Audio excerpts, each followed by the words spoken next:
I want to report to you on a little country which has stood up not only against all the Arab states, but almost against the world. I'm sure you've wondered, as I have, why such a small country as Israel has stood up against the United Nations during repeated resolutions against her, with only one nation, France, coming to her support.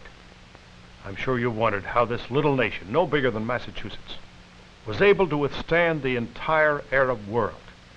How was its army able to rout the Egyptian army in only 4 days? Egypt had received perhaps $500 million worth of Russian arms, everything from cartridges to tanks, to the famed Russian artillery tank, was spread out on the Sinai Desert. The markings of Soviet Russia on them were clear. There were so many weapons that it looked as if Moscow had been building a secret military base in Egypt. Yet the little army of Israel, fast, well-trained, but not too well-equipped, defeated the Egyptian army in just 4 days. Thousands of prisoners were captured. This was a repetition of what had happened in 1948, when 7 Arab nations closed in on Israel from all sides, and when King Farouk of Egypt was so confident of conquering Israel that he printed a new stamp featuring his picture and under it the word Tel Aviv, which he expected to capture in a few days. Well, King Farouk never captured Tel Aviv, and the bitterness of that defeat still spurs Egypt to revenge. So I repeat, why has Israel been able to withstand the Arab nations and now finds herself standing almost against the world? Her soil is rocky and barren. Her people are not wealthy. They've sacrificed to the bone. What is the answer? In a minute, I'll report what I think are the answers. When I visited the Near East and Israel last fall, I confess I came away with a new understanding of this little country and its determination to succeed. One of the things that you and I don't fully realize is that this is a country built on suffering. The suffering of 6 million Jews dead in the concentration camps of Hitler. Their friends and relatives who have built Israel are haunted by the memory of those hungry, suffering faces. They still seem to stare from behind barbed wire, encouraging the founders of Israel, those who finally got to the Promised Land, urging them to make their country succeed. Some of the refugees who did finally get to Israel came from concentration camps and are so haunted by those ghastly memories that when they arrived at Israel at first, they refused to go into shower baths. The showers looked too much like the gas chambers of Hitler.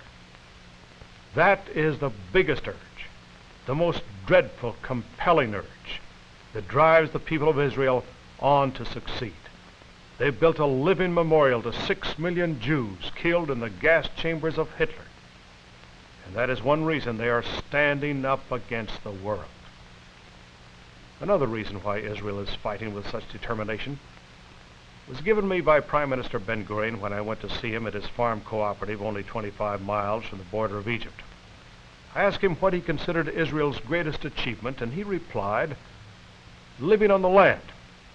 Then he went on to remind me that for hundreds of years in the Middle Ages, Jews were prohibited from owning land. They were forced to congregate in cities, which was why they took up finance and trade. So it was hard for them at first to work on the land. But, said Ben-Gurion, when I came to Palestine as a student 50 years ago, I was determined that we Jews must live on our own land and work our land with our own hands. It was hard at first, he said, because we had to compete with Arab labor at about 50 cents a day, but we did it. In Argentina, he said, Baron Hirsch bought a big tract of very fertile land for a Jewish homeland, but the Jews who went there drifted back to the cities. Because, said the Prime Minister, it was not a homeland, it was not their land. But today, concluded Ben-Gurion, the Jew is living on his land, working his land, the land of his ancestors. It's barren, rocky land, but it's his land. It's his home. That, said the Prime Minister, is the greatest achievement of Israel. And that, I would add, is one reason the Israel army fought so fiercely for its land, why they've stood up against almost the world.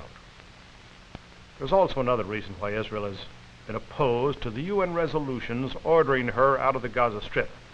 I learned something about this reason when I traveled along the Gaza Strip, a little finger of Egyptian land about 3 miles wide, which extends up along the Mediterranean coast, almost, it seemed, for the purpose of raiding Israel. The night I traveled along the Gaza Strip, 6 Israelis were killed in a raid by the Egyptian Fedayeen, These are pictures taken from my hour-long telecast on the Holy Land. The Fedayeen rayed back and forth, regardless of the UN truce team. Men, women, children are the victims. It makes no difference. And this is the reason Israel so long refused to give up the Gaza Strip. She refused to have it serve as a base once again for more raids across our borders, more murdering of Israeli women and children. There's still another reason why Israel has so long stood out against the United Nations. In 1948, Egypt stopped Israeli shipping from passing through the Suez Canal. At that time, the United Nations passed a resolution ordering Egypt to open up the canal to Israeli shipping, but Egypt paid not the slightest attention, and the United States, which now demands that Israel obey the United Nations, did nothing then to make Egypt obey. In fact, President Eisenhower told his press conference the other day that he never even knew the UN had passed a resolution condemning Egypt. Well, after Egypt blocked the canal to Israeli shipping, Israel's only means of reaching the Orient down here in the Indian Ocean was through the Gulf of Aqaba, her back door. However, Egypt then seized two little islands down here and then blocked Israeli shipping once again. Israel has now taken back these two little islands, so she can send her ships down to the Orient and the Indian Ocean. The minute she moves out, however, Egyptian troops will move back and Israeli shipping will be blocked once again. Furthermore, if the Western nations ever want to dig a canal rivaling Suez or lay a pipeline so as to bring oil over friendly territory, Israel, so it won't be cut off by the Arab tribes, then the Gulf of Aqaba is essential. It's the key to a route which would take away from Colonel Nasser the power to paralyze the free world here at Suez. Now, the road down to Aqaba passes over very rough terrain. I've traveled over it, but it's no rougher than the mountain range crossed by the Panama Canal. What the American public doesn't realize is that within 10 years, it'll be necessary to have a new canal alongside of Suez, or else two new pipelines to carry all the oil necessary for the expanded industry of Western Europe. This route through southern Israel, down to the Gulf of Aqaba and the Red Sea, could be the route for a new canal or two other pipelines.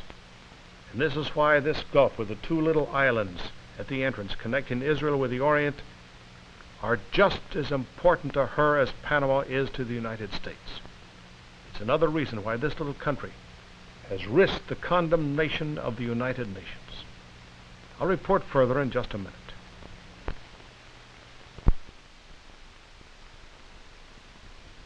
I don't believe anyone, no matter who he is, could visit Israel without coming away full of admiration for the courage of its people and their determination to succeed. Israel's progress, its modern buildings, apartment houses, theaters, are just as up-to-date as any of ours. And the children of Israel are among the happiest, healthiest I have seen anywhere in the world, thanks in part to modern medicine and the latest methods of child care. Arab children inside Israel get the same care as Jewish children. And all the medical advance made in Israel is made public, even for the benefit of Arabs on the other side of the Arab Iron Curtain. But the modern development of Israel contrasts with the poverty, the backwardness of the Arabs just across the border. This contrast is not a matter of mere money.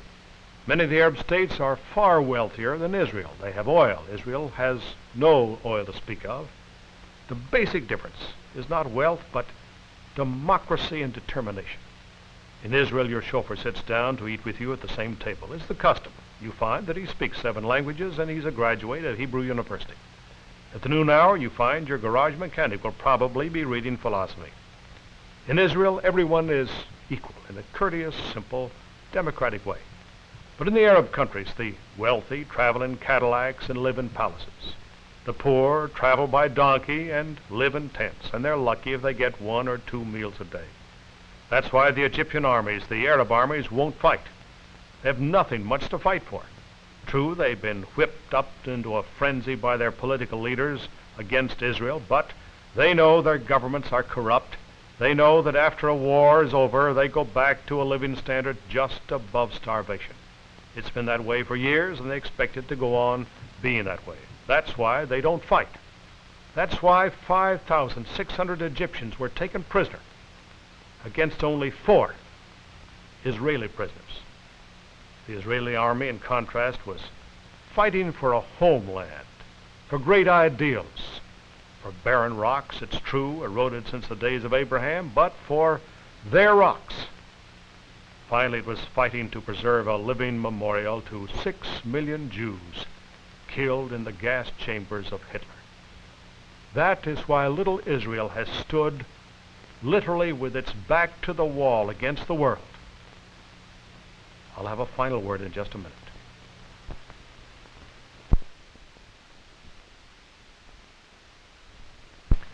Next week, I'll give you the inside story on Dave Beck and the Teamsters Union.